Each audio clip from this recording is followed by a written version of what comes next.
जेव्हा मी इथे आलो होतो तेव्हा हा एरिया अतिशय पीसफुल होता आणि हा जो एरिया या एरियाला आज देखील सोनखार म्हणून ओळखलं जातं। सोनखार म्हणजे सोन्याची खार।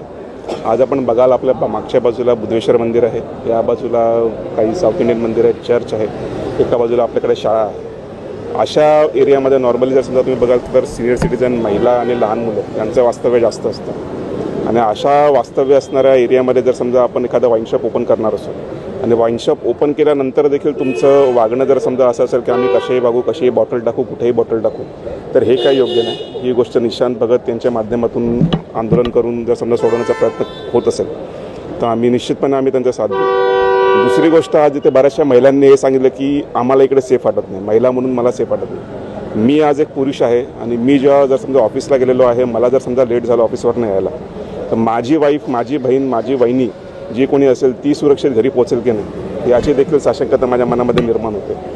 तर याबद्दल जर समजा निशांत भगत जर समजा कोणतं पाऊल उचलत असेल दशरथ भगत यांच्या माध्यमातून, तर मी त्यांचे आभार व्यक्त करतो।